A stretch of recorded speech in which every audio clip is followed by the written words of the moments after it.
Ciencia presente. Les agradecemos esta nueva visita a este canal de YouTube. Y hoy vamos a empezar este libro.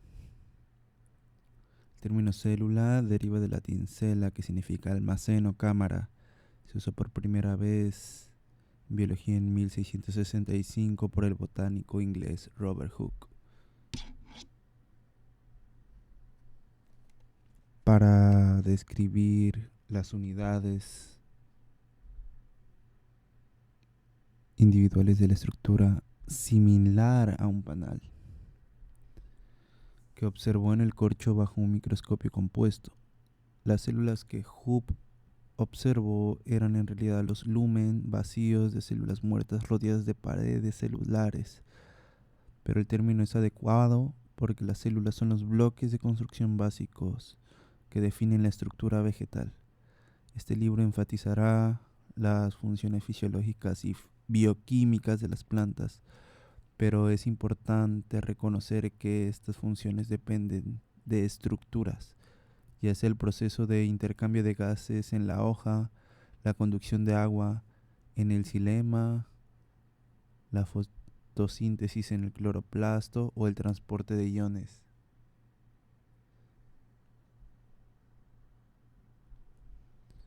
a través de la membrana plasmática.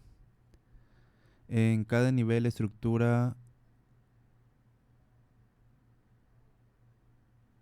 y la función representan diferentes marcos de referencia de una unidad biológica. En este capítulo proporciona una visión general de la anatomía básica de las plantas, desde el nivel de órganos hasta la ultraestructura de los orgánulos celulares. En capítulos posteriores trataremos estas estructuras con mayor detalle, desde la perspectiva de sus funciones fisiológicas en el ciclo de vida de una planta. Vida vegetal, principios unificadores. La espectacular diversidad de tamaño y formas de las plantas es familiar para todos. Las plantas varían en tamaño desde menos de 1 centímetro de altura hasta más de 100 metros. La morfología vegetal o forma también es sorprendentemente diversa.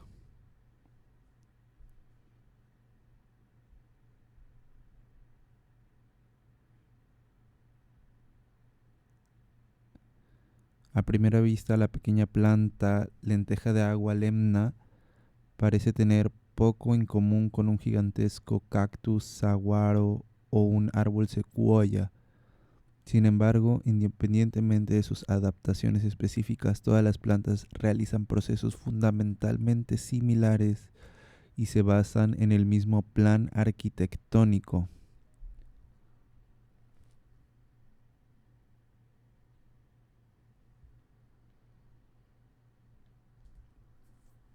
Podemos resumir los principales elementos de diseño de las plantas de la siguiente manera.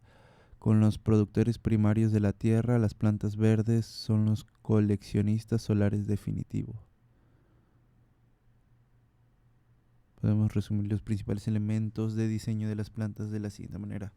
Como los productores primarios de la Tierra, las plantas verdes son los coleccionistas solares definitivos. Aprovechan la energía de la luz solar al convertir la energía luminosa en energía química.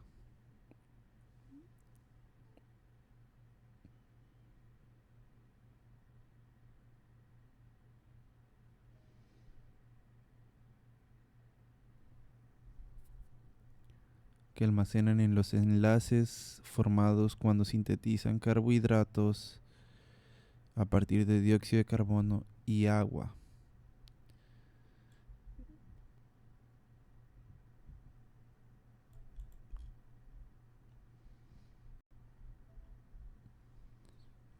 Aparte de las ciertas células reproductivas de las plantas son no motiles. Como sustituto de la motilidad, han evolucionado la capacidad de crecer hacia recursos esenciales como la luz, el agua y los nutrientes minerales a lo largo de su vida. Las plantas terrestres están estructuralmente reforzadas para soportar su masa mientras crecen hacia la luz solar en contra de la fuerza de gravedad. Las plantas terrestres pierden agua continuamente por evaporación y han evolucionado mecanismos para evitar la desecación. Las plantas terrestres tienen mecanismos para mover agua y minerales del suelo a los sitios de fotosíntesis y crecimiento.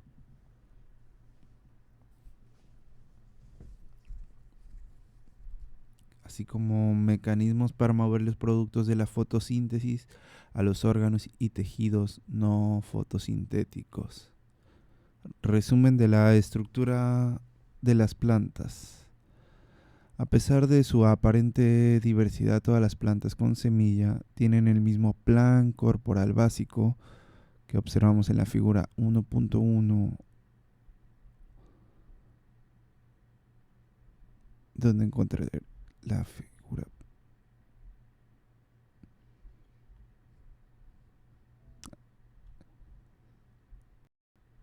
Tenemos la figura 1.1 esquematizada en la siguiente hoja. Aquí representación esquemática del cuerpo de un dicotiledonio típico. También se muestran cortes transversales. En el inciso A encontramos la hoja. En el inciso B el tallo. Y en el inciso C la raíz en cortes transversales. Aquí tenemos un corte transversal de la hoja y un corte transversal del tallo y de la raíz. Los insertos muestran secciones longitudinales de un ápice de brote y un ápice de raíz, ápice de brote y el ápice de raíz. Del Linolinum usitaticinum.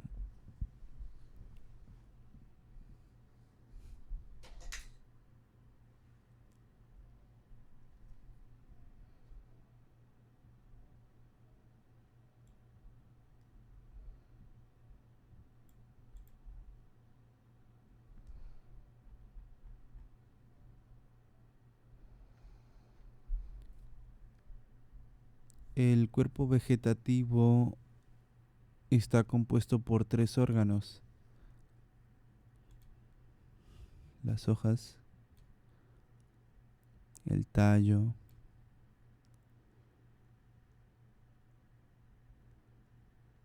y la raíz.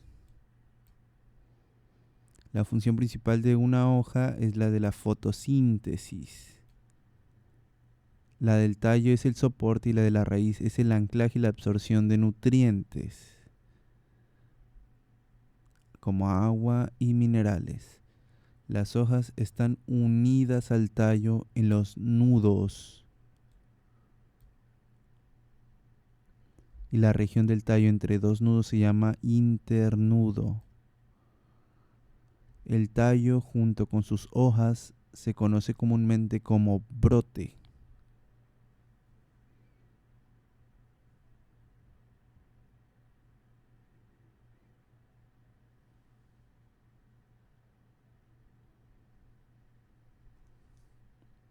Hay 2 categorías de plantas con semillas: la gimnosperma, esperma, del griego semilla desnuda, y angiosperma, basado en el griego para semilla en un recipiente o semillas contenidas en un recipiente.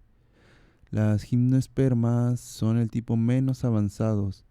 Se conoce alrededor de 700 especies. El grupo más grande de gimnospermas son las coníferas portadoras de conos, que incluyen árboles forestales de importancia comercial como el pino, el abeto, la pícea y la secuoya. Las angiospermas, el tipo más avanzado de plantas con semillas, se volvieron abundantes durante el periodo Cretácico, hace unos 100 millones de años. Hoy en día dominan el paisaje,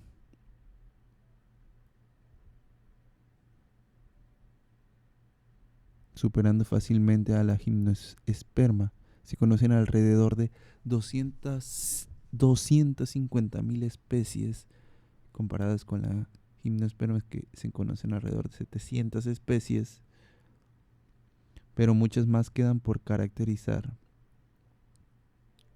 La principal innovación de las angiospermas es la flor, por lo tanto se les conoce como plantas con flores. Las células vegetales están rodeadas por paredes celulares rígidas. Una diferencia fundamental entre plantas y animales es que cada célula vegetal está rodeada por una pared celular rígida. En los animales, las células embrionarias pueden migrar de un lugar a otro,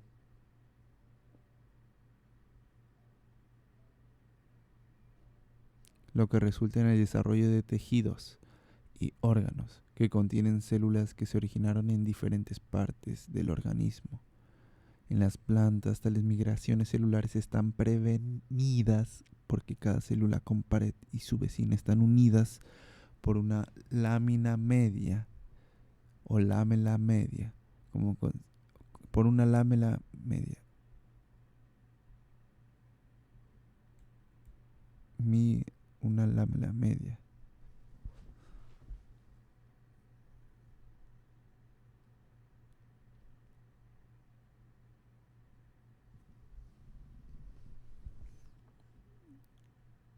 Como consecuencia, el desarrollo vegetal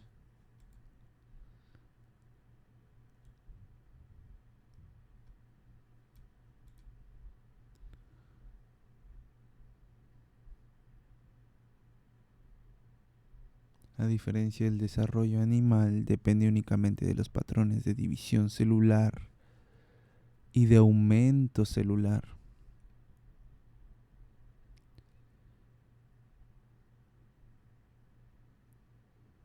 Las células vegetales tienen dos tipos de paredes, la primaria y secundaria. En la figura 1.2 veremos la representación esquemática de la pared primaria y de la pared secundaria.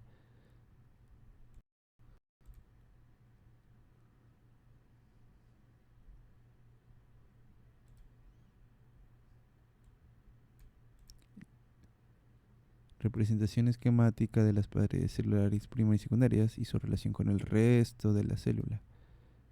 La pared primaria, aquí señalada, la lámina lamela. También aquí se puede observar la pared primaria y secundaria y la membrana plasmática.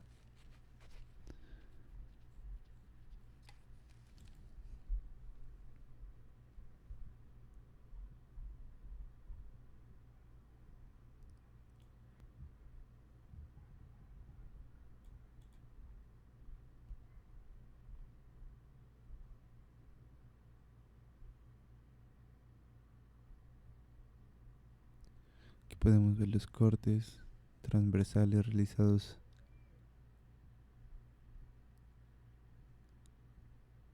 en distintas zonas de una planta.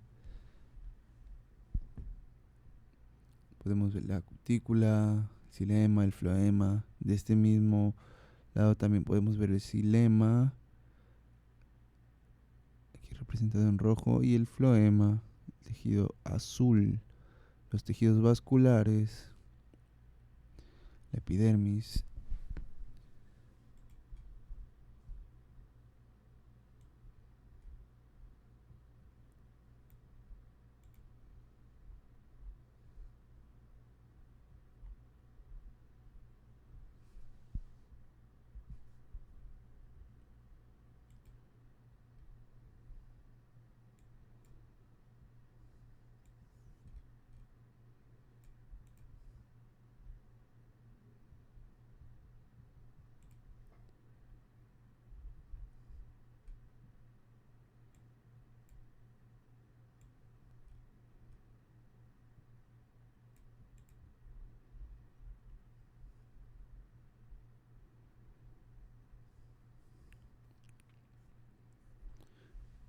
Continuando con el tema.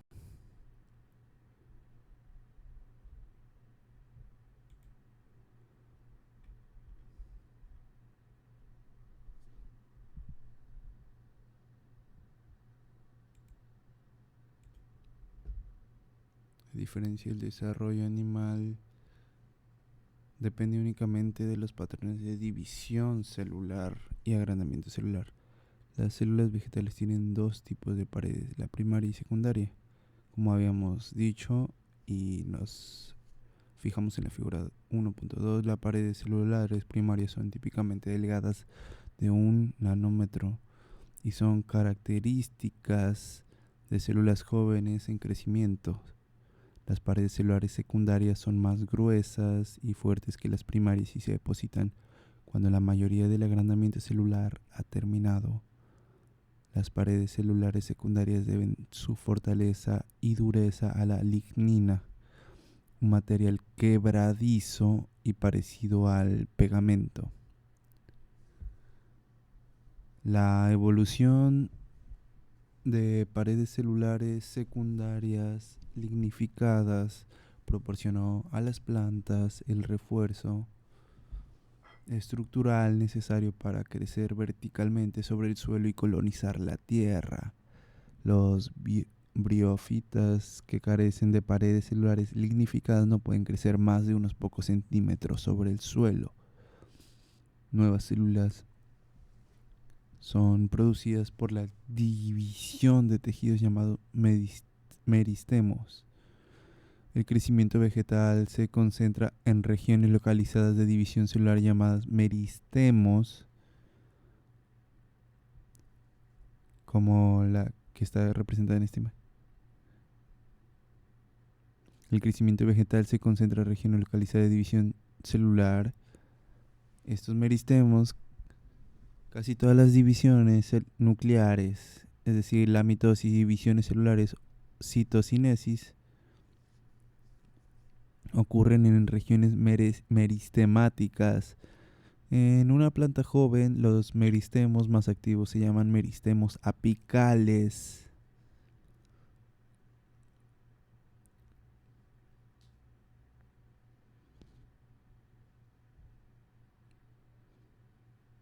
Se encuentran en las puntas del tallo y la raíz, como lo vimos en la figura 1.1. En los nudos, los brotes axilares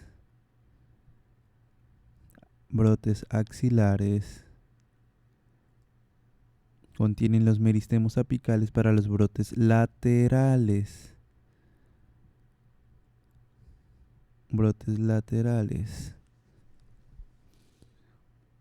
Las raíces laterales surgen del periciclo.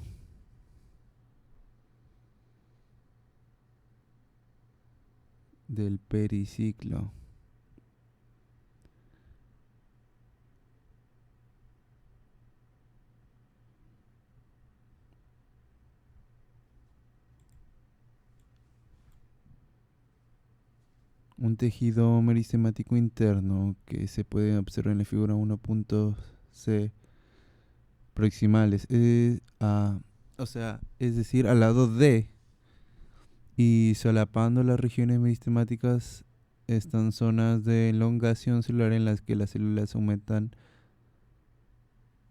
dramáticamente en longitud y ancho. Las células suelen diferenciarse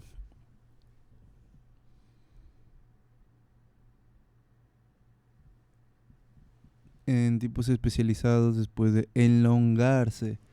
La fase de desarrollo vegetal que da lugar a nuevos órganos y a la forma básica de la planta se llama crecimiento primario. Crecimiento primario resulta de la actividad de los meristemos apicales, en los que la división celular es seguida por un agrandamiento celular progresivo.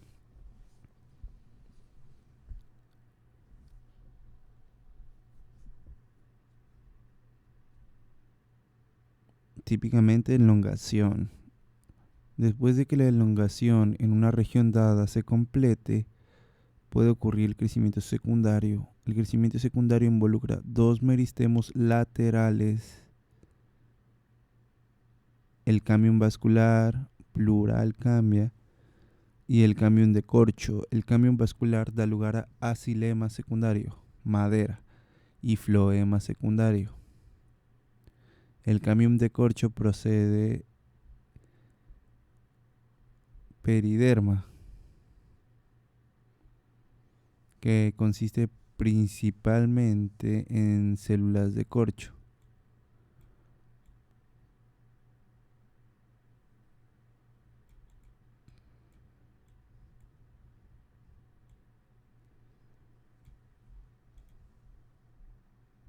Tres sistemas de tejidos principales conforman el cuerpo de la planta y se encuentran tres sistemas de tejidos principales en todos los órganos de la planta: tejido dérmico, el tejido fundamental y el tejido vascular.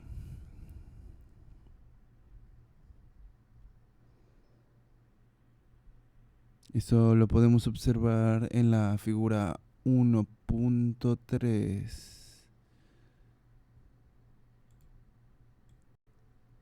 donde veremos estos tejidos con más detenimiento: la dermis externa, el tejido dérmico de una hoja de Welwitschia mirabilis, el tejido epidérmico a 120 aumentos. Diagrama representaciones diagramáticas de tres tipos de tejidos fundamentales: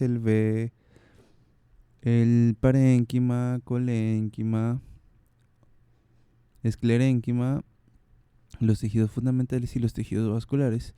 Tenemos el tejido de xilema y los conductos de floema. Son conductos. Los tejidos ilustran y caracterizan pues levemente en la siguiente figura.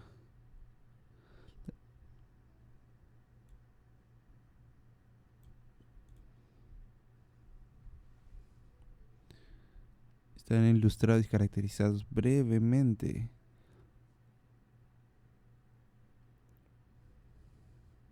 Las plantas son organismos multicelulares compuestos por millones de células con funciones especializadas.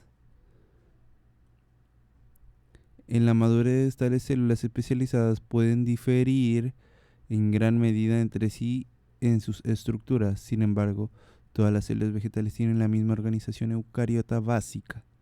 Contienen un núcleo, un citoplasma y orgánulos subcelulares y están encerradas en una membrana que define sus límites, como lo muestra la figura 1.4. Algunas estructuras, incluido el núcleo, pueden perderse durante la maduración celular, pero todas las células vegetales comienzan con un complemento similar de orgánulos.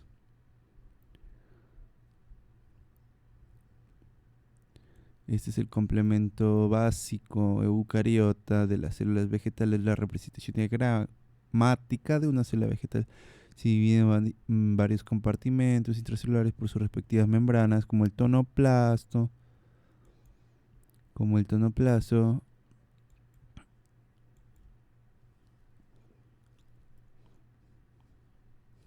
la envoltura nuclear y las membranas de los otros orgánulos, como el de las mitocondrias que tenemos aquí. Aquí tenemos la membrana del cloroplasto con las granas o granum, los conjuntos de granas.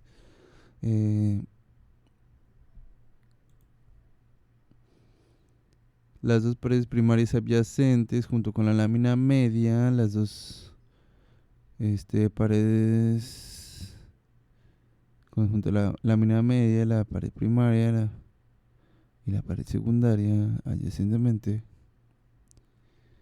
forman una estructura compuesta llamada la lámina media compuesta.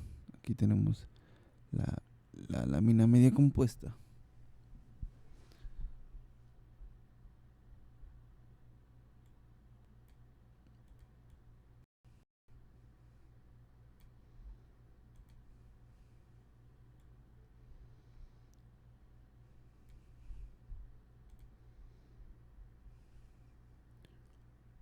Una característica adicional de las células vegetales es que están rodeadas por una pared celular celulósica.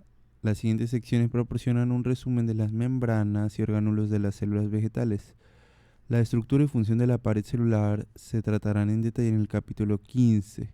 Las membranas biológicas son bicapas de fosfolípidos que contienen proteínas.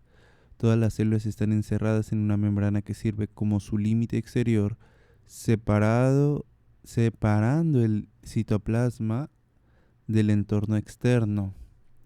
Esta membrana plasmática, también llamada plasmalema, permite que la célula absorba y retenga ciertas sustancias mientras excluye otras. Varias proteínas de transporte incrustadas en la membrana plasmática son responsables de este tráfico selectivo de solutos a través de la membrana. La acumulación de iones o moléculas en el citosol a través de la acción de las proteínas de transporte consume energía metabólica. Las membranas también delimitan los límites de los orgánulos internos especializados de la célula y regulan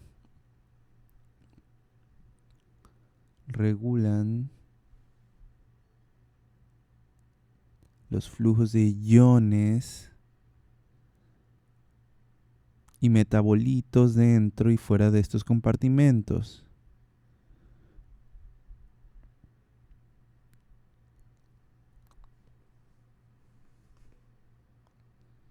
Según el modelo de mosaico fluido, todas las membranas biológicas tienen la misma organización molecular básica.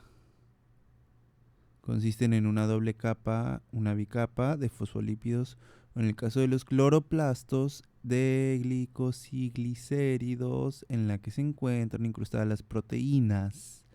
En la mayoría de las membranas, las proteínas constituyen aproximadamente la mitad de la masa de la membrana. Sin embargo, la composición de los componentes lipídicos y las propiedades de las proteínas varían de una membrana a otra, confiriendo a cada membrana sus características adicionales únicas. Empezaremos hablando de los fosfolípidos. Los fosfolípidos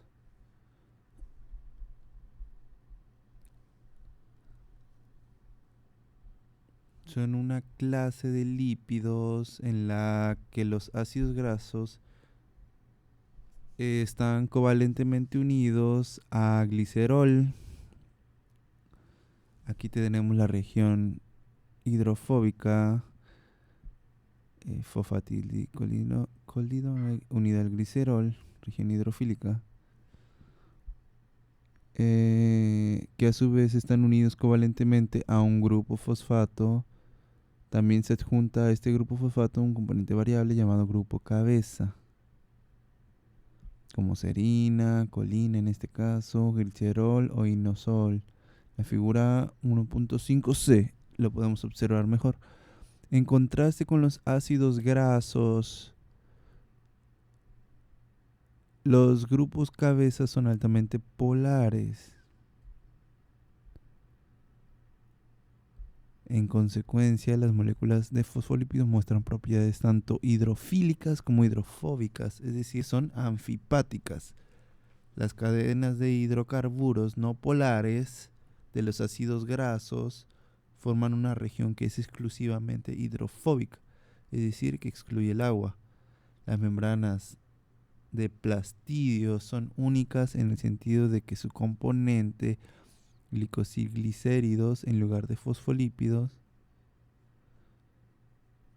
es decir, que las membranas de plastidio son únicas en el sentido de que su componente lipídico consiste casi enteramente en glucosiglicéridos en lugar de fosfolípidos.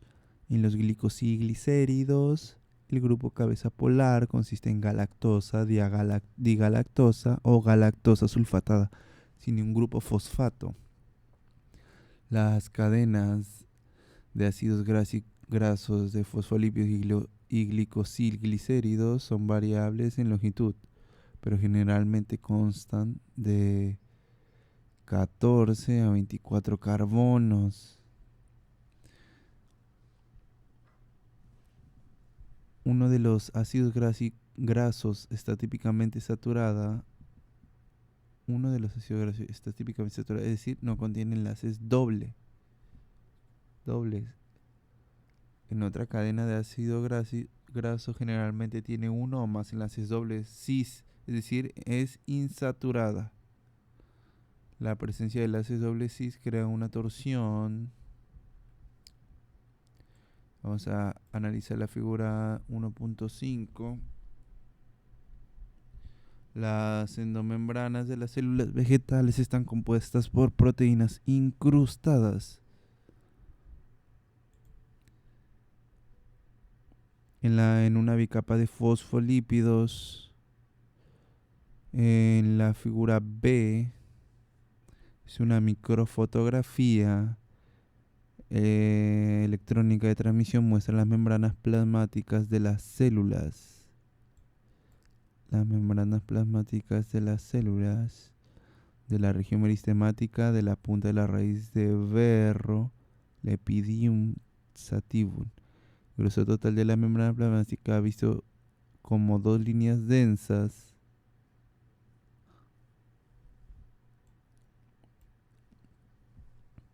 y un espacio intermedio es de 8 nanómetros.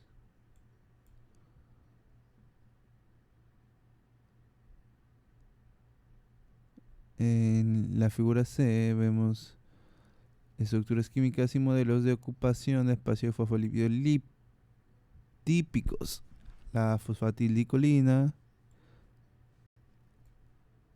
y la galactosilglicerol.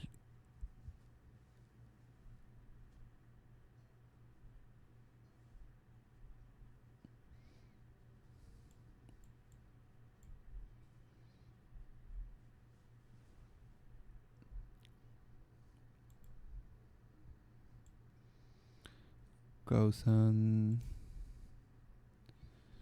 las características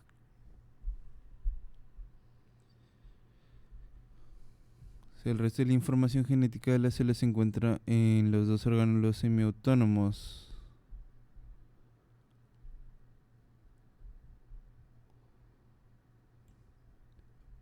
Eso lo veremos más adelante cuando veamos el núcleo que contiene la información genética.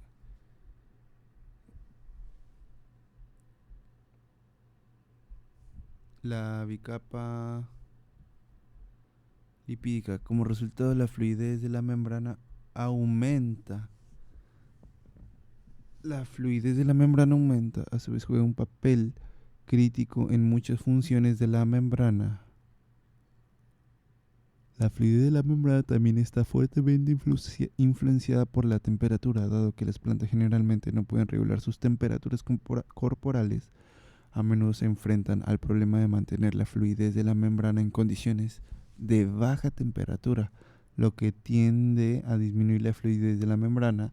Si los fosfolípidos vegetales tienen un alto porcentaje de ácidos grasos insaturados, es decir, que no hay conexión, no hay enlaces covalentes dobles, como el ácido oleico, un doble enlace, y ácido linoleico, dos dobles enlaces, y el ácido alfa-linoleico, tres dobles enlaces que aumentan la fluidez de su membrana.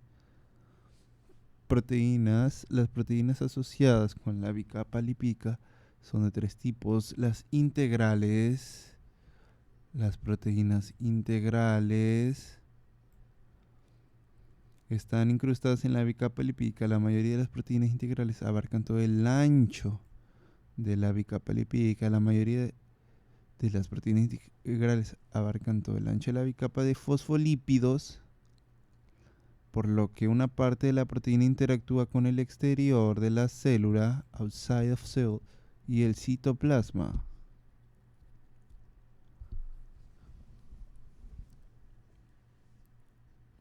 Otra parte interactúa con el núcleo hidrofóbico de la membrana, es decir, aquí en medio. Y una tercera parte interactúa con el interior de la célula, es decir, el citosol, citoplasma, plasmalema. Las proteínas que sirven como canales iónicos son siempre proteínas de membrana integrales, es decir, estas que vemos aquí. al igual que ciertos receptores que participan en vías de traducción de señales. Algunas proteínas similares a receptores en la superficie externa de la membrana plasmática reconocen y se unen firmemente a los constituyentes de la pared celular, cruzando efectivamente la membrana con la pared celular. Las proteínas periféricas están unidas a la superficie. Aquí podemos ver una proteína periférica de la membrana mediante enlaces no covalentes. Son como enlaces iónicos, enlaces de hidrógeno, y pueden ser disociadas de la membrana con soluciones de alta salinidad o agentes caotrópicos que rompen enlaces iónicos y de hidrógeno respectivamente. Es decir, los caotrópicos van a romper los enlaces de hidrógeno y los de salinidad, los enlaces iónicos respectivamente. Las proteínas periféricas cumplen una variedad de funciones. En la célula, por ejemplo, algunas están involucradas en interacciones entre la membrana plasmática y los componentes del citoesqueleto, como microtúbulos, microfilamentos de actina, que se discutirá más adelante en este capítulo. Las proteínas ancladas están unidas a la superficie de la membrana a través de moléculas lipídicas,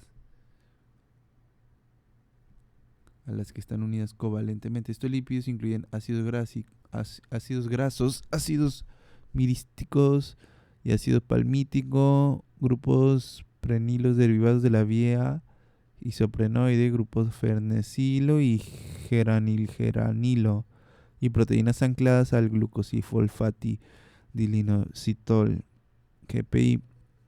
Eso lo vemos en la figura 1.6. El núcleo contiene la mayor parte del material genético de la célula. El núcleo plural, núcleos, es el órgano en lo que contiene la información genética responsable principalmente de regular el metabolismo y el crecimiento y la diferenciación de la célula. Colectivamente estos genes y sus secuencias intervinientes se denominan genoma nuclear. El tamaño del genoma nuclear en plantas es altamente variable, variando desde aproximadamente 1.2 por 108 pares de base para el diminuto dicotiledóneo Arabinopsis thaliana, hasta 1 por 1000 a la 11 pares, 1011 pares de bases para el lirio Fritrillaria assyriaca.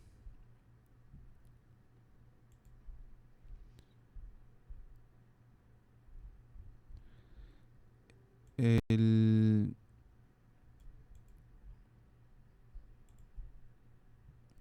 resto de la información genética de las células se encuentra en los orgánulos semiautónomos, los cloroplastos y las mitocondrias. Antes de pasar a este tema, revisaremos la figura 1.6, donde veremos los diferentes tipos de proteínas de membranas ancladas que están unidas a la membrana a través de ácidos grasos. Los grupos prenilo, fosfatidilinositol, perdón.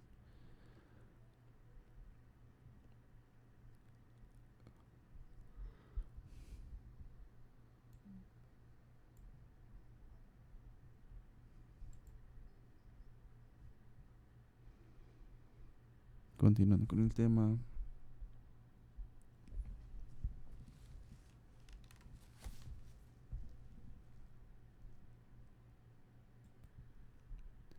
El resto de la información genética de las células se encuentra en los dos orgánulos semiautónomos, los cloroplastos y las mitocondrias, de los cuales hablaremos un poco más adelante en este capítulo.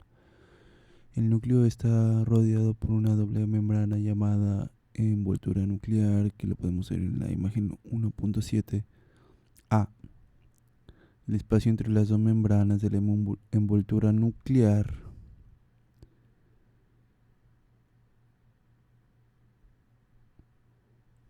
se denomina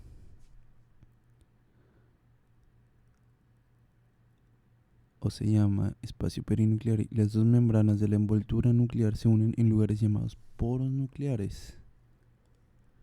La figura 1.7b. El poro nuclear es en realidad una estructura elaborada compuesta por más de 100 proteínas diferentes dispuestas en forma octagonal para formar un complejo de poro nuclear. Puede haber desde muy pocos hasta miles de complejos de poro nuclear en una envoltura nuclear individual.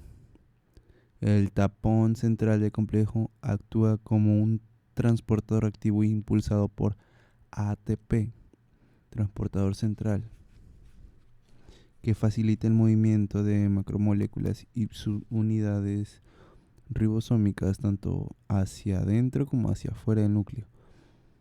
El transporte activo se discutirá en detalle en el capítulo 6. Se requiere una secuencia específica de aminoácidos llamada señal de localización nuclear para que una proteína pueda ingresar al núcleo. El núcleo es el sitio de almacenamiento y replicación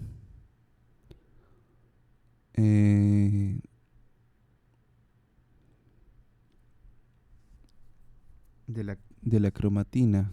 Primero vamos a observar la figura 1.7, en donde vemos una microfotografía electrónica de transmisión de una célula vegetal que muestra el nucleolo en la parte central. El nucleolo y la envoltura nuclear. Y aquí una preparación congelada hecha de poros nucleares de una célula de raíz de cebolla. En la imagen número B. En la imagen letra B, perdón. Y aquí vemos el esquema, el modelo estructural esquemático de la estructura del complejo del poro nuclear, que consta de anillos paralelos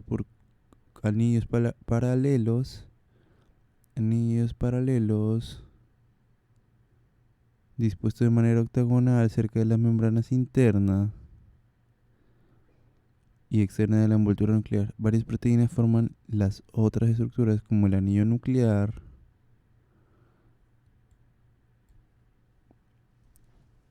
el ensamblaje de radios y transportador central, y los filamentos citoplasmáticos y la canasta nuclear, los filamentos citoplasmáticos, el ensamblaje de radios. Como lo estábamos comentando, la cromatina es donde se encuentra en el nucleolo. Quiero decir, en el núcleo.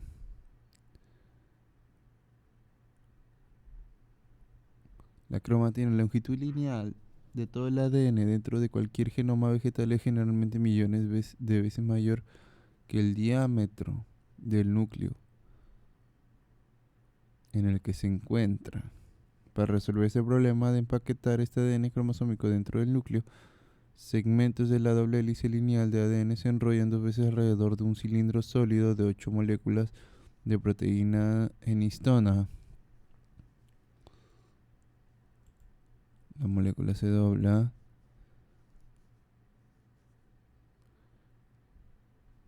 dentro del núcleo, segmento de la doble hélice lineal de ADN se enrolla 2 veces alrededor de un cilindro sólido de 8 moléculas de proteína de histona, formando un nucleosoma, que es la unidad básica de la cromatina. Los nucleosomas están dispuestos con cuentas en una cadena a lo largo de la longitud de cada cromosoma.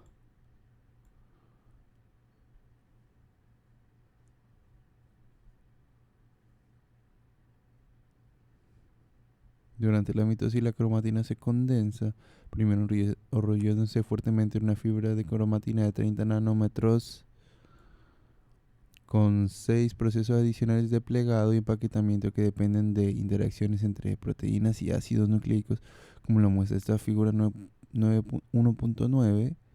Después de alcanzar los 300 nanómetros, en la interfase son visibles 2 tipos de cromatina, la heterocromatina y eucromatina. Aproximadamente el 10% del ADN consiste en heterocromatina, una forma de cromatina altamente compacta e inactiva en términos de transcripción. El resto del ADN consiste en eucromatina, la forma dispersa y activa en términos de transcripción. Solo alrededor del 10% de la eucromatina es activamente transcripcional en un momento dado. El resto existe en un estado intermedio de condensación entre la heterocromatina y eucromatina, activa en términos de transcripción. Los núcleos contienen una región granular densa llamada nucleolo. En plural serían nucleolos, que es el sitio de síntesis de ribosomas. En la figura 1.7a podemos ver la figura del nucleolo. El nucleolo incluye partes de uno o más cromosomas donde los genes de ARN ribosómico, el ARN ribosomal, están agrupados para formar una estructura llamada organizador nucleolo. Las células típicas tienen uno o más nucleolos por núcleo. Cada ribosoma de 80S de cimentación está compuesto de una subunidad grande y una subunidad pequeña, y cada subunidad es un agregado complejo de ARN ribosomal y proteínas específicas. Las dos subunidades salen del núcleo por separado a través del poro nuclear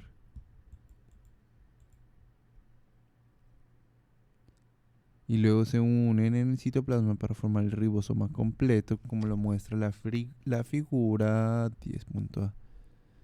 Primero, antes de continuar, vamos a observar la figura 1.9, que describe el empaque del ADN en un cromosoma en metafase, una fase antes de la metafase. El ADN se agrega primero en nucleosomas y luego se enrolla para formar la fibra de cromatina. Se agrega primero un nucleosoma, aquí tenemos los nucleosomas, y luego se enrolla para formar la fibra de cromatina de 30 nanómetros. Un enrollador adicional conduce el cromosoma en metafase condensado. Posteriormente, recordemos que se tiene que sintetizar la otra cromátide para que se duplique el material genético y así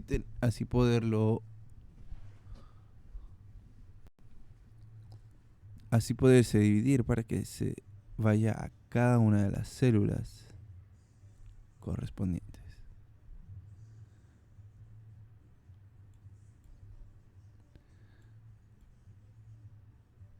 Pasamos a ver la figura 10. La 1.10, que la tenemos acá descrita en la figura donde se ocurre todo el proceso, pues de transcripción para procesamiento de proteínas. Todo comienza con la molécula del ADN, paso básico en la expresión génica, incluyendo transcripción, procesamiento, aportación al citoplasma y traducción. Las proteínas pueden ser sintetizadas en ribosomas libres o unidos. Las proteínas secretorias que contienen una secuencia de señal hidrofóbica se unen a las partículas de reconocimiento de señal SRP en el citosol.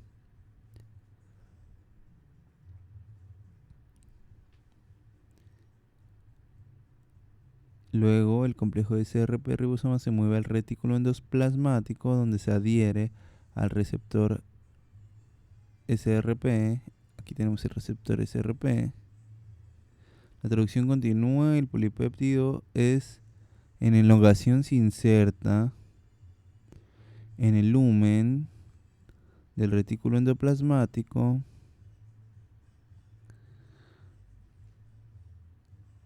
donde se adhiere al receptor SRP.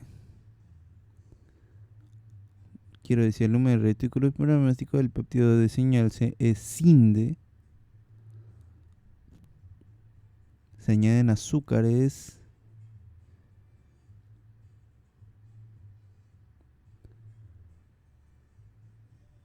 y la glicoproteína se transporta a través de las vesículas al Golgi, al cuerpo de Golgi.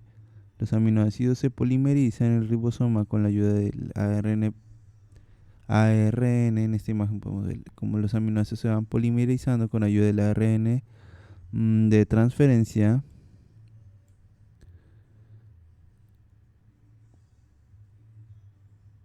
Para formar la cadena de polipéptidos en elongación.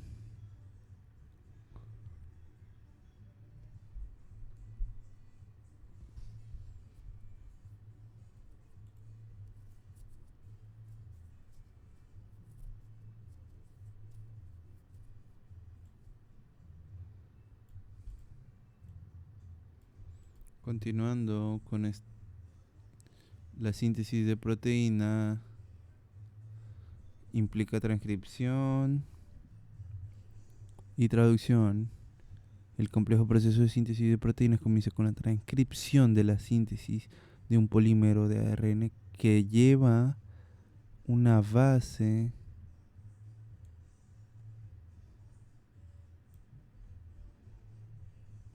¿verdad? Lleva una base, todo comienza con una secuencia que es complementaria a un gen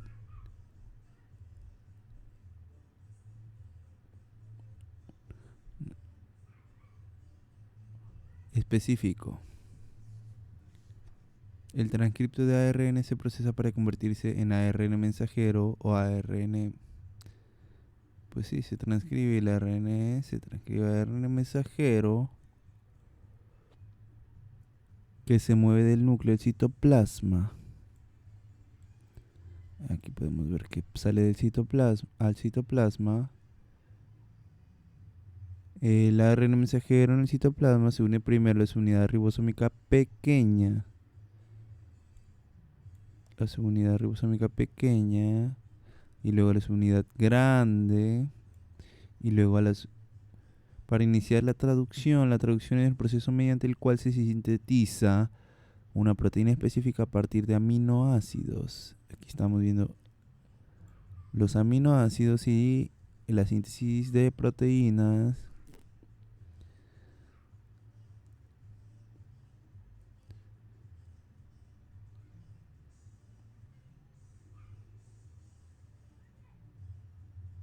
De acuerdo con la información de secuencia codificada por el ARN mensajero que tenemos aquí, el ribosoma recorre toda la longitud del ARN mensajero y sirve como el sitio para la unión secuencial de aminoácidos según lo especificado por la secuencia de base del ARN mensajero, como lo vemos en la figura 1.10b. El retículo endoplasmático es una red de membranas internas.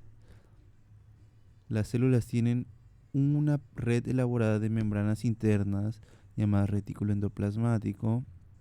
Las membranas del retículo endoplasmático son típicas bicapas lipídicas con proteínas integrales y periféricas intercaladas, como lo vimos en las partes anteriores. Estas membranas forman sacos aplanados o tubulares conocidos como cisternas, en singular cisterna. Estudios ultraestructurales han demostrado que el retículo endoplasmático es continuo con la membrana exterior del sobrenuclear. Hay dos tipos de retículo endoplasmático, el liso y el rugoso, como lo podemos observar en la figura 1.11. Y los dos tipos están interconectados. El retículo endoplasmático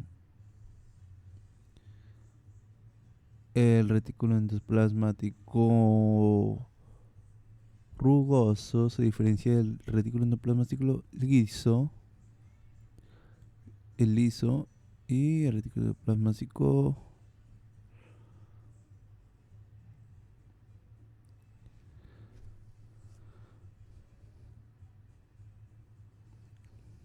en que está cubierto de ribosomas. Aquí podemos ver los ribosomas. Retículo endoplasmático,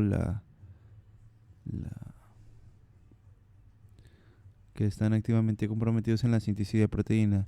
Además, el retículo rugoso tiende a ser lamelar, una hoja plana compuesta de dos membranas unitarias, mientras que el retículo endoplasmático líquido tiende a ser tubular, aunque se puede observar una graduación para cada tipo en casi cualquier célula. Las diferencias estructurales entre las dos formas de retículo endoplasmáticos están acompañadas de diferencias funcionales.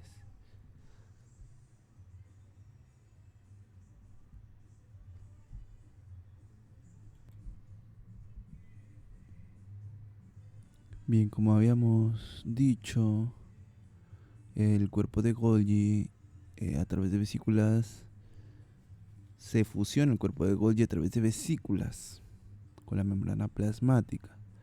El mecanismo de transporte a través de la membrana es complejo, involucrando los ribosomas, el ARN mensajero que codifica para la proteína secretoria y el receptor especial de la membrana del retículo endoplasmático. Se demostró que todas las proteínas secretoras y la mayoría de las proteínas de membranas integrales tienen una secuencia hidrofóbica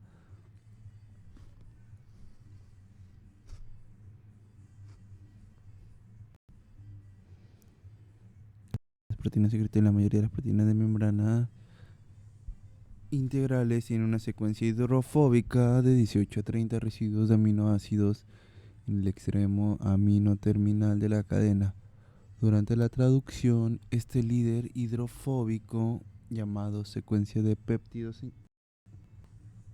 denominado secuencia de péptido señal es reconocido por una partícula de reconocimiento de señal SRP que está compuesta de proteínas de ARN, lo que facilita la unión del ribosoma libre a las proteínas receptoras del SRP o proteínas de acoplamiento.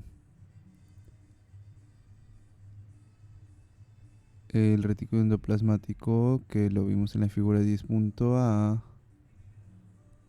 Aquí tenemos el retículo endoplasmático. El péptido señal luego media la transferencia del polipéptido en elongación a través de la membrana del retículo endoplasmático hacia el lumen.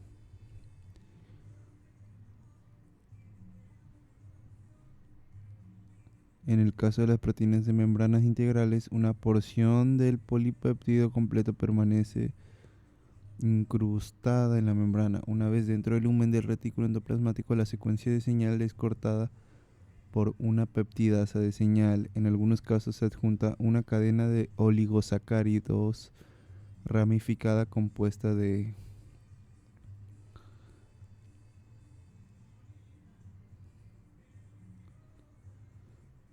N-acetilglucosamina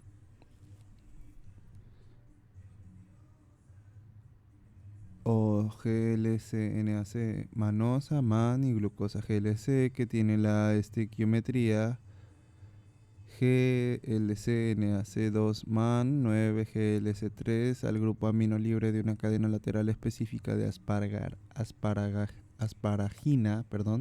Este ensamblaje de carbohidratos se llama un glicano N enlazado. Glicano L enlazado. Los tres residuos terminales de glucosa son luego eliminados por glucosidasas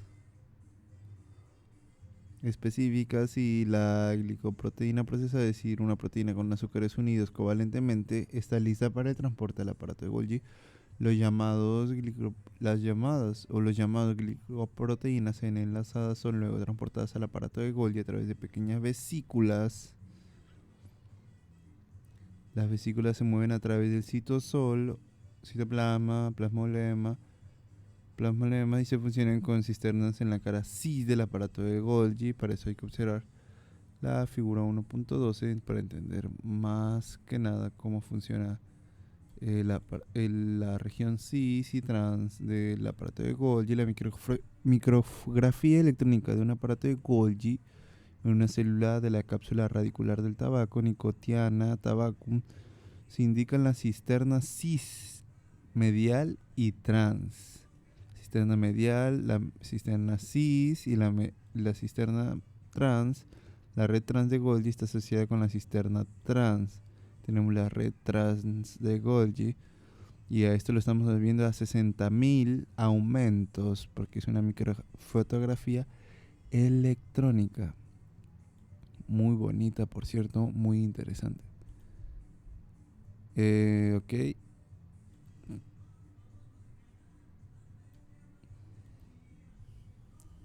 Las proteínas y polisacáridos para la secreción se procesan en el aparato de Golgi,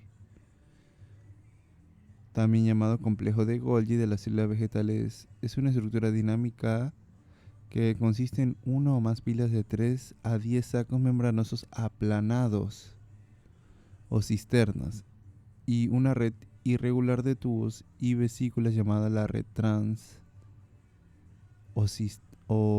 la red trans de Golgi, TGN. En la figura 1.12 se pueden observar bien estos cuerpos. Cada pila individual se llama cuerpo de Golgi o dictiosoma, como muestra la figura 1.12. El cuerpo de Golgi tiene regiones funcionales distintas. Las cisternas más cercanas a la membrana plasmática se van a llamar cara trans y las cisternas más cercanas al centro de la célula se llaman cara cis. Las cisternas medias están entre las cisternas trans y cis. La red trans de Golgi se encuentra en la cara trans. Toda la estructura está estabilizada por la presencia de elementos intercisternales, que son enlaces cruzados de proteínas que mantienen unidas a las cisternas. Mientras que en las células animales los cuerpos de Golgi tienden a estar agrupados en una parte de la célula y están interconectados a través de túbulos.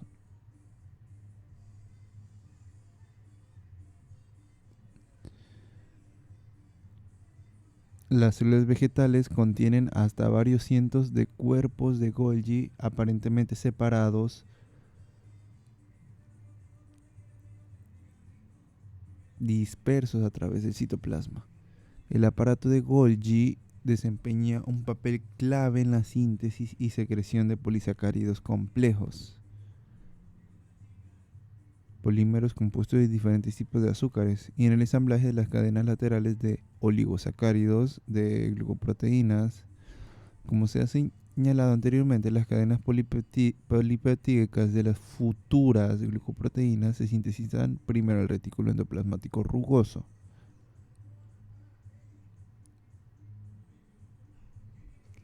Luego se transfieren a través de la membrana del retículo endoplasmático rugoso y glicosilan en los grupos amino de los residuos de asparagina. Otras modificaciones y adiciones a las cadenas laterales de los oligosacáridos se llevan a cabo en el Golgi. Las glucoproteínas destinadas a la secreción alcanzan el Golgi a través de vesículas que brotan del retículo endoplasmático rugoso. La ruta exacta de las glucoproteínas a través del aparato de Golgi de la planta aún no se conocen.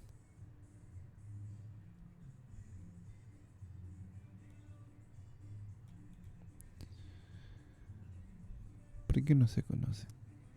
Bueno, esto es debido, dado que parece no haber continuidad de membrana directa entre las cisternas sucesivas. El contenido de una cisterna se transfiere a la siguiente cisterna a través de pequeñas vesículas que brotan de los márgenes, como ocurre en el aparato de Golgi de los animales. Sin embargo, en algunos casos, cisternas enteras pueden progresar a través del cuerpo de Golgi y emerger desde la cara trans. Dentro de los lúmenes de la cisterna de Golgi, las glicoproteínas son modificadas enzimáticamente. Se eliminan ciertos azúcares como el mannose de las cadenas de oligosacáridos y se añaden otros azúcares. Además de estas modificaciones también ocurre la glicosilación de los grupos carboxilo de los residuos de hidroxiprolina, serina, treonina y tirosina. La glicosilación. Oligosacáridos o treonina enlazados en el Golgi. Después de ser procesadas dentro del Golgi, las glicoproteínas dejan el orgánulo en otras vesículas.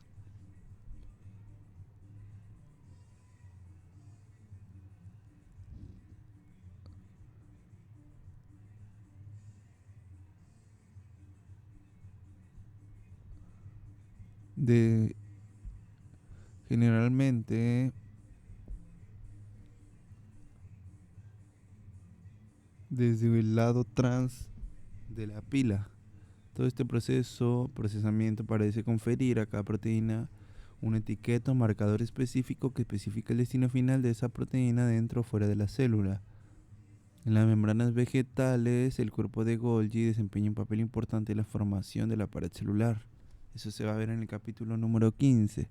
Se sintetizan polisacáridos de pared celular no celulósicos, hemicelulosa y pectina, y una variedad de glicoproteínas, incluyendo glicoproteínas ricas en hidroxiprolina, son procesadas dentro del Golgi. Las vesículas secretoras derivadas del Golgi transportan los polisacáridos y glicoproteínas a la membrana plasmática, donde las vesículas se fusionan con la membrana plasmática y vacían su contenido en la región de la pared celular. Las vesículas secretoras pueden ser lisas o tener una cubierta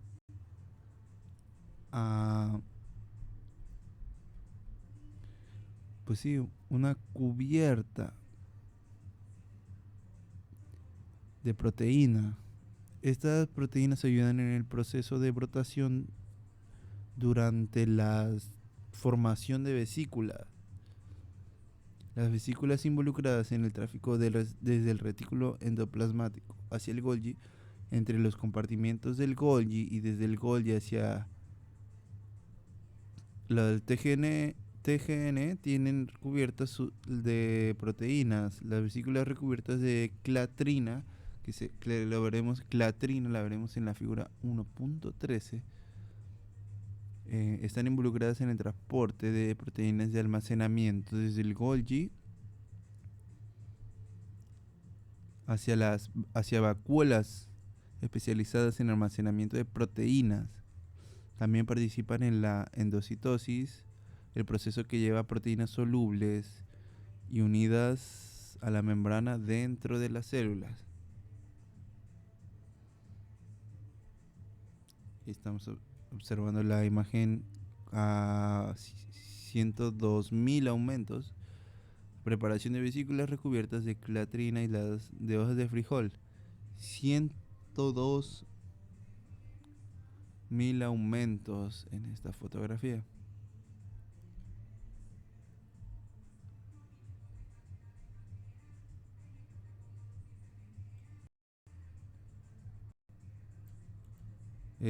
Ok, continuando con nuestro tema.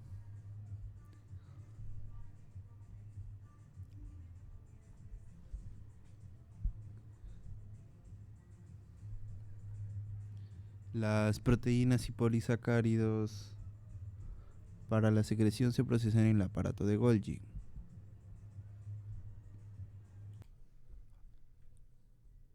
Las proteínas y los polisacáridos para la secreción se procesan en el aparato de Golgi.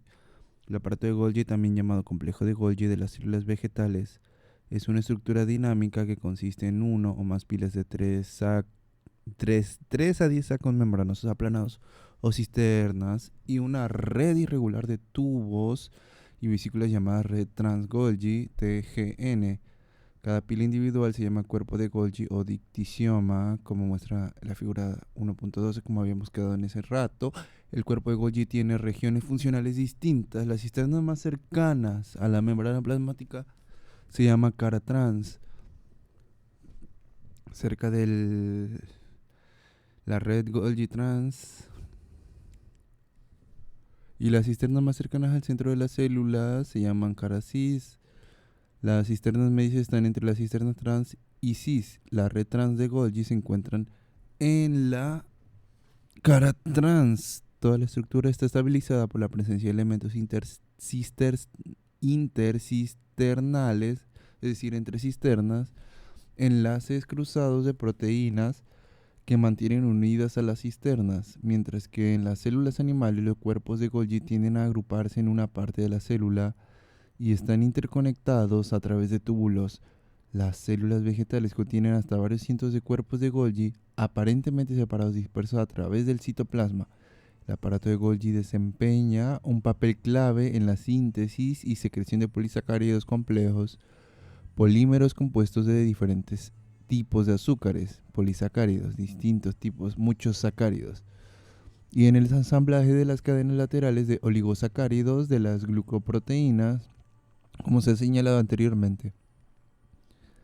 Las cadenas polipeptídicas de las futuras glucoproteínas se sintetizan primero en el retículo endoplasmático rugoso, luego se transfieren a través de la membrana del retículo endoplasmático rugoso y se glicosilan en los grupos amino de los residuos de asparagina. Otras modificaciones y adiciones a las cadenas laterales de oligosacáridos se llevan a cabo en el Golgi, en el aparato de Golgi. Las glucoproteínas destinadas a la secreción llegan al Golgi a través de vesículas que brotan del retículo endoplasmático rugoso. La ruta exacta de las glucoproteínas a través del aparato de Golgi de las plantas aún no se conoce, dado que parece que hay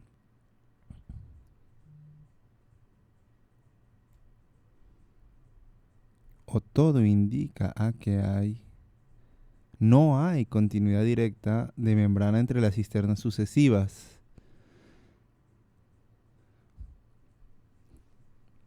El contenido de una cisterna se transfiere a la siguiente cisterna a través de pequeñas vesículas que brotan de los márgenes, como ocurre en el aparato de Golgi de los animales. Sin embargo, en algunos casos, cisternas enteras pueden progresar a través del cuerpo de Golgi y emerger de la cara trans. Dentro del lumen de la cisterna de Golgi, las glicoproteínas son modificadas enzimáticamente. Ciertos azúcares como la manosa se eliminan de las cadenas de oligosacáridos y se añaden otros azúcares. Además de estas modificaciones, la glicosilación de los grupos carboxilo de los residuos hidroxiprolina, serina, treonina y tirosina, oligosacáridos vinculados o vinculados, también ocurre en el Golgi.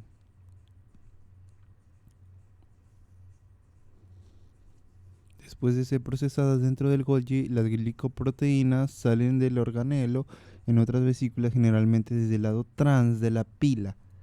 Todo este procesamiento parece conferir a cada proteína una etiqueta o marcador final, o marcador específico, mejor dicho, un marcador específico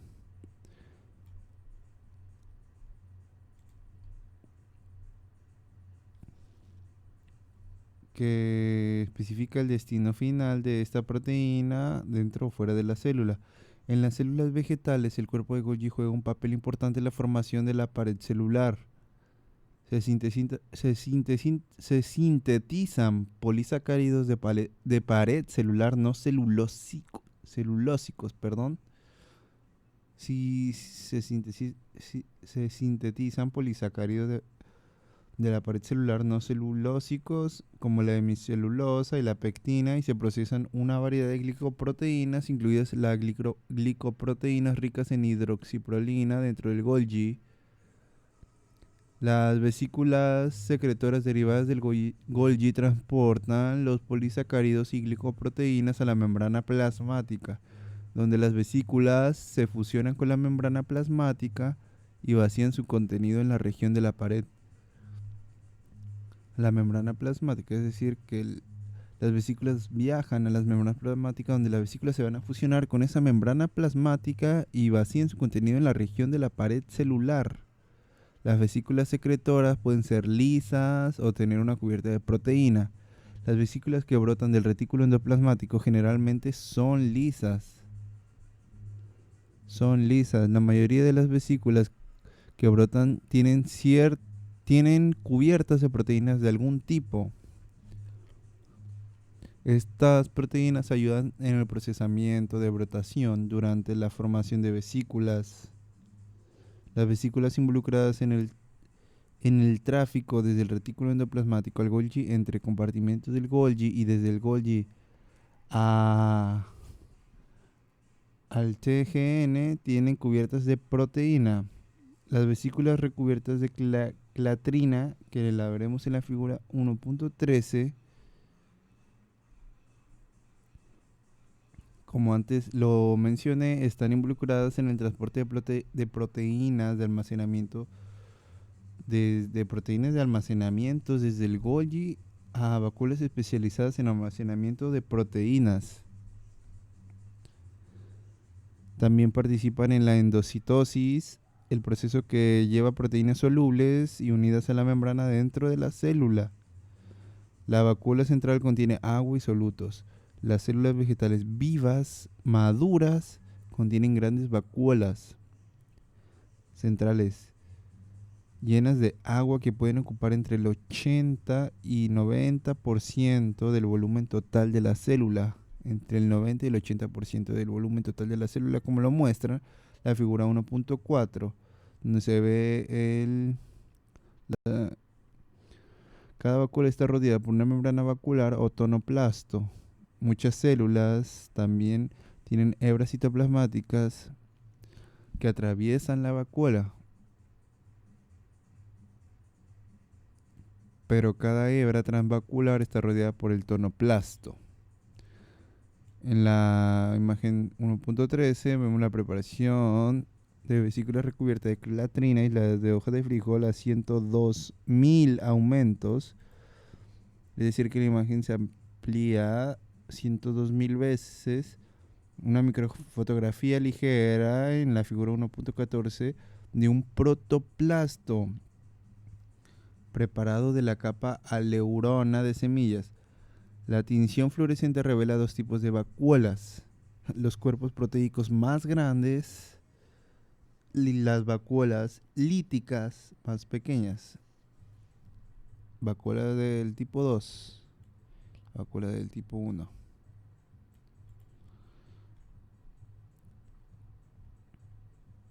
Como continuando con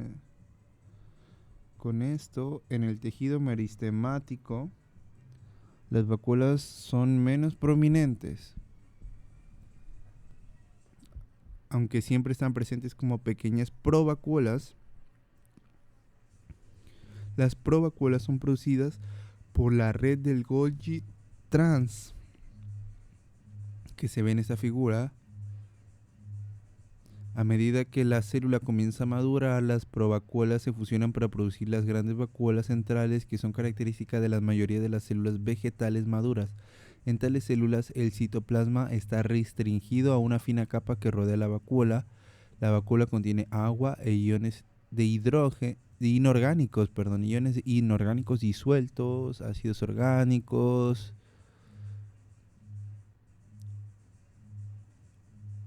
azúcares, enzimas y una variedad de metabolitos secundarios que se verán en el capítulo 13, que a menudo juegan roles en la defensa de las plantas. La acumulación activa de solutos proporciona la fuerza impulsora osmótica para la absorción de agua por parte de la vacuola, que es necesaria para el aumento del tamaño de la célula vegetal.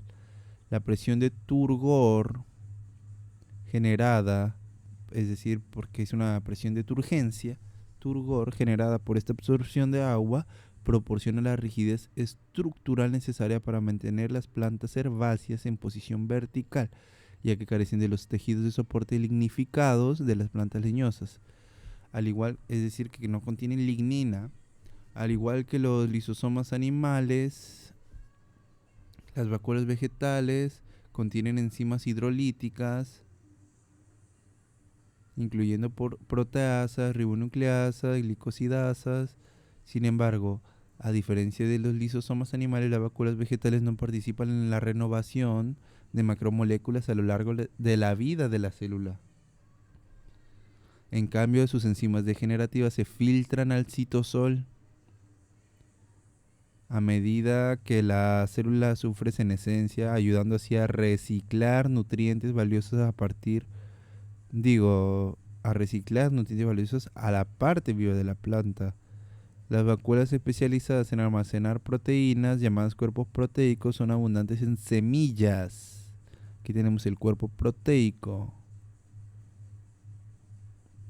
Normalmente se encuentran en las semillas.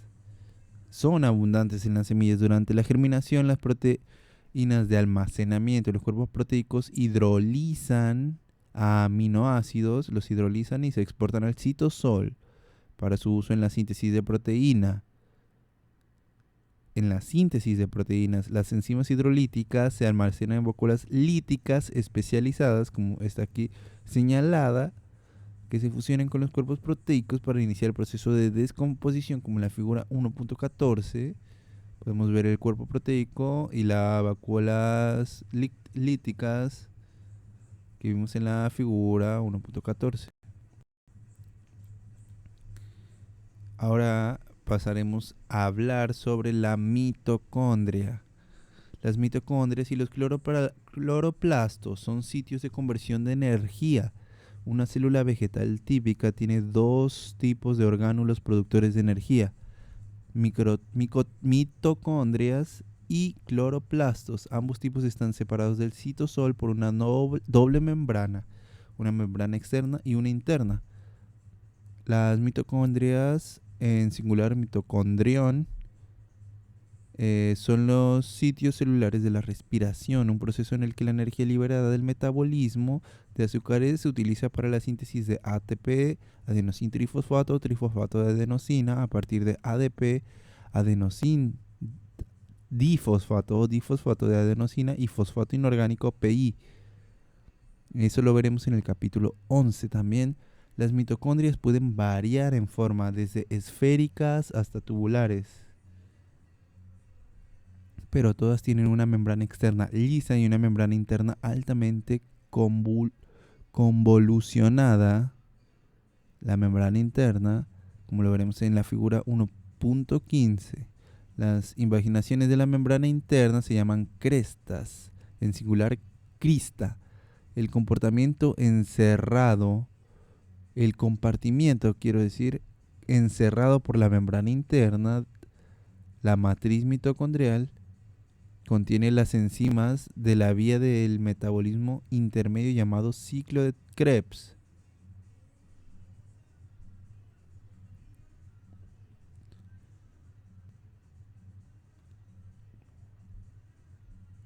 En contraste con la membrana externa mitocondrial y todas las demás membranas de la célula, la membrana interna de una mitocondria es casi 70% proteína y contiene algunos fosfolípidos que son únicos para el orgánulo, por ejemplo, la cardiolipina. Las proteínas sobre la membrana interna tienen capacidades enzimáticas de transporte especiales. La membrana interna, como aquí se puede ver la ampliación de la membrana interna de la matriz mitocondrial, es altamente impermeable al paso es decir, que no permite el paso de los iones de hidrógeno, es decir, actúa como una barrera para el movimiento de protones. Esta característica importante permite la formación de gradientes de gradientes electroquímicos, la disipación de tales gradientes mediante el movimiento controlado de iones de hidrógeno a través de la enzima transmembrana ATP sintasa, que aquí vemos que está acoplada a la fosforilación del ADP para producir el adenosín trifosfato, es decir, que con el adenosín difosfato pasa a producir el adenosín trifosfato. El adenosín trifosfato puede luego ser liberado a otros sitios celulares donde se necesita energía para impulsar reacciones específicas. Y hasta aquí nos quedaremos en este capítulo. Les agradecemos que nos hayan prestado atención y hayan reflexionado en este momento con nosotros. Hemos escuchado distintas obras de Debussy en la música, de igual modo de Héctor Villalobos, sus preludios, y les agradecemos a todos la atención prestada y me despido hasta un nuevo video. Hasta luego.